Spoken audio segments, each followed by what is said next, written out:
So what are these red-looking things I found in the fridge? Those are red currants. I found them at the farmer's market. Did you have a plan for them? Because I kind of made them into a syrup.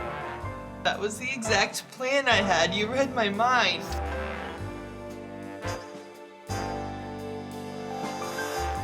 So this week, we are going to talk about red currant and the syrup that I made with it. Basically, I just did equal parts red currant, equal parts sugar, and half the water, just blended up together. And I came up with this syrup. So it's a 2-2-1 currant, sugar, water ratio. Yep. And I double strained it out to get as much of the skin and the actual fruit out of it. Yep. So I have zero experience with red currant. What about you? Ate a lot of red currant jam when I was in the UK. Oh, okay. And I loved it. Loved it. You know they're related to gooseberries? Oh, really? Mm-hmm. Nice. Ooh, they're super little pops of tartness. Mm-hmm. They're really good. The texture kind of reminds me of boba for sure. Yeah. But then also a little bit of pomegranate with the seed in the middle. So I got this idea from this cocktail.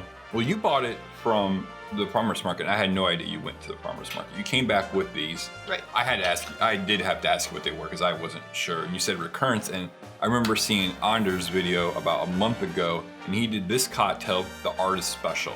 And he was talking about how he used red currant concentrate juice. Okay. And we decided just to try our own syrup instead of making like a juice syrup. It's more like a puree syrup, if that makes sense at all. So you made the puree kind. Right. This drink seems super interesting. I mean, we both like bourbon. Well, I like bourbon.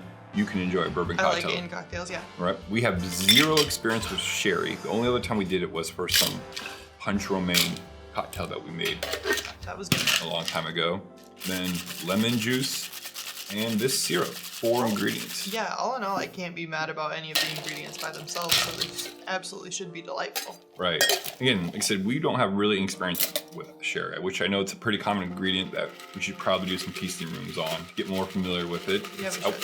I doubt there's probably a lot of people who are familiar with it, but still a lot of people who are not. So yeah, let's go ahead and try the Artist Special. It's this great little light red. It looks very pretty. And if you see any separation, my guess is because we use a puree instead of juice. Yeah, so it's like it's the fruit itself. Yeah. Well, that's pretty. Oh, that's super light.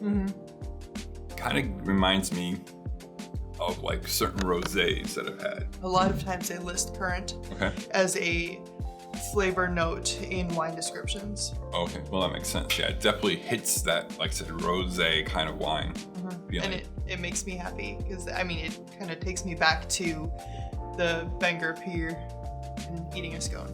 Right. I'm also curious trying Anders' version just with the juice instead of the puree. I wonder how much more difference that would make in the cocktail. I don't think it would make a huge difference. Maybe the currant is just a little bit more. I mean, the texture would be different for sure. Right. And I think maybe the currant would be a little bit more concentrated. It'd be a little bit sweeter. And I think it's just right. It's just on that level of being like a whiskey sour, but not that sour. This is the first time you and I have either tried Old Granddad bourbon too. So.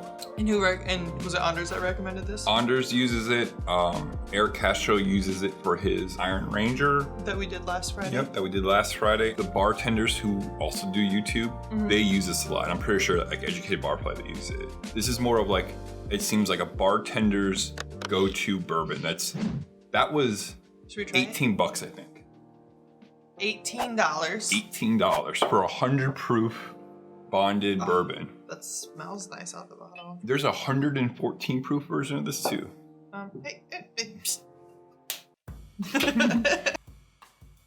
Wow, it's very light. Yeah.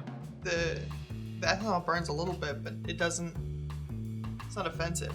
And if anyone of you are wondering what bonded means, from my understanding it's basically a third-party facility that has a big warehouse and people store their bourbon barrels in there so they can legitimately say that they were aged for 3, 5, 6, 18 years. So it's basically just a third-party security verification. I can understand why it's commonly used. Oh, that's Yeah. Wow, that's easy. That's super good. Yeah. It's got, I mean, smoothness. Obviously, there's a little ethanol, but at 100 proof, You're gonna have that. But it's got some great citrus, like orange notes. Yeah, And it's a little caramel, maybe. it is a little. It's sour. Mm-hmm. Oh, I bet in an old fashioned that would crush Yeah. easily. So yeah, if you guys ever find this, I already recommend it. I mean, it tastes pretty darn good in this cocktail. Yes. It's just got this nice sourness level to it. It's not crazy. It's not offensive. This is definitely if you've never had a sour cocktail, this would be a great one to give it a try. Right. Again, red currant, how easy is that gonna find? Not sure for everyone. Give this cocktail a try. It's up there for superb, I think. Yes. All right, well, if you want to check out last week's videos, we did Falernum, and you can check out 3 different videos we did with that, different cocktails you can make. Including the Iron Ranger we mentioned earlier. Right, which is amazing. And then this following week, we're going to do another red currant cocktail and do a side-by-side compare. Cheers.